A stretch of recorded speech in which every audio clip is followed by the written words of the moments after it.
Hi, we're Tibasko. And this is our Evermix session.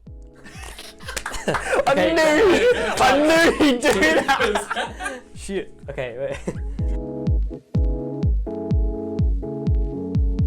So I first got into DJing when I was probably about 17, 18. I used to DJ with my best mate Chris at sort of 18th birthday parties, sort of doing disco stuff. I went to university and got more into sort of house and techno, and then got my first big break playing for Project Worcester. I mean, me and Ken have known each other ever since we were in year 7, so we've been good mates ever since then. You used to bully me, used to bog wash me, and I was like, be my friend. That's not true. Be my friend. That's not true.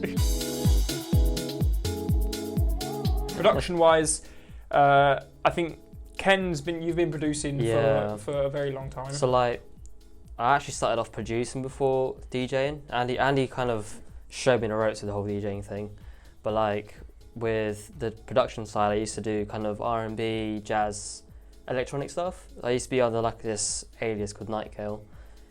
Similar stuff to like K Tronada, that kind of vibe. DJed at Ken's house party, and then he was like, "Oh, just show me how to DJ." I was like, "Oh, you show me how to produce music." Yeah. And then it went on from there. We made a track in one night, and it got signed to a label. Our sound is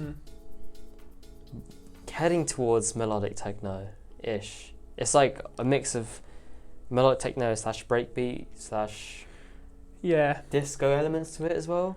I feel like initially it started off tribal because we both really like melee, and then that was during like we had like a tech house phase. Our first track was like tech house. Yeah, straight in there. I think we've moved on from that since then, and a lot of the unreleased stuff that we've got at the moment is sort of melodic techno-y, sort of with influences from like Bicep, Dennis Salter. We want sort of peak time tracks that people sort of get lost to. We want more listening experiences. Hans Zimmer vibe. That's what you say. Exactly. Yeah.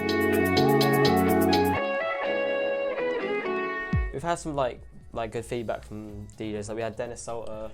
Yeah, so Dennis Salters was playing a couple of our tracks recently. We went to one of his shows, handed him a USB, and he absolutely loved it. Messaged me the next day and was like, "I love this track or this track," and he's been playing it out. That's all still unreleased stuff as well that we've got. If it sounds like nothing you've heard before, you're going in the right direction. Yeah, and that's kind of like we've taken that and we're like, we just keep pushing.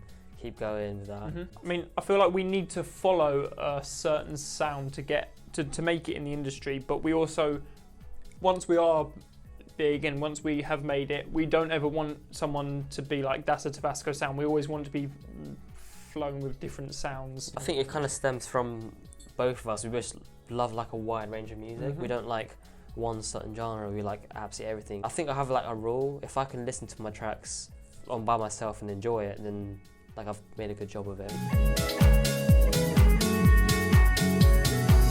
Our label that we started to self-release our own music is called Omasaro Records. We've had issues with labels wanting us to sound like a certain way. Yeah, so it's a really quick fire way to get your records out. Like we could make a track in the night, and then the next day we could say, right, let's schedule that to release it in a week.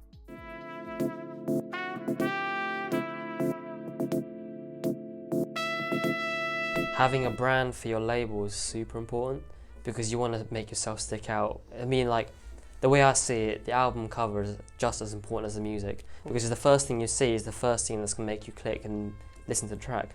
So if you have like a good branding behind that, that's going to help you like get people to listen to your music. For other industry tips, I'd say like just be a nice person, really. Like, yeah, and I feel like be humble almost. Like everyone's still like learning, is trying to like, you know, exactly. Get there. No matter where you are in your trade, you're always like, still wanting to progress. I think help out other people as well massively. Like if you have any DJ mates, like play their tracks out, get them out there as well, because you never know, they might be like the ones to pull you up as well. Networking's a really big thing, and there's a lot of up and coming DJs who are just sitting there on Facebook and then just messaging promoters and they're saying, oh, get me a gig, get me a gig, get me a gig. Literally just go out to people's gigs, go out and find the promoter and just say, look, I'm an up and coming DJ, I'm here, I've been to your last 3 events, like, can we sort something out? If you want it enough, you go out there, be proactive, be in the scene. My 6 months traveling, I actually went out in Vietnam to see Hammer. I gave him my USB. Like, I was like, this is our tracks. We made this from like our souls. Like, this is us. Like, I really hope you listen to it. And he did. He liked it. Like now he's just like always asking us like, send us some tracks and stuff like that. So I think just literally get out there, really talk to the people. Because I mean, in the end of the day, like, they completely understand where you've like they've been in that position as well. Everyone was in your shoes at one point. Like all the definitely. top artists and DJs at some point were trying to make it, and they were right at the start of their game, so they understand the situation that you're in. I mean, recording live mixes is crucial. Super important, I mean, it gives people who weren't able to get to the gig, weren't able to get to the festival, a chance to actually listen to your set. And a lot of the sets that I listen to are actually live mixes, because if you see like someone at Glastonbury is playing and you think, okay, this is actually in the moment.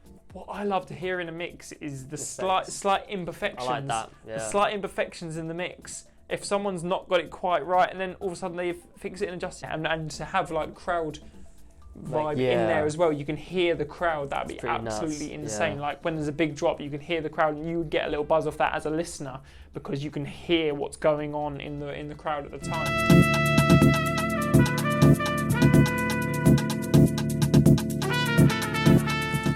What should we name it? Raphael. The Evermix. My son. Evermix. Quality. It's beautiful. 100%. Unreal. Thank you very much. Thanks so much, man. Appreciate that. O sol é o amor, sabor, amor.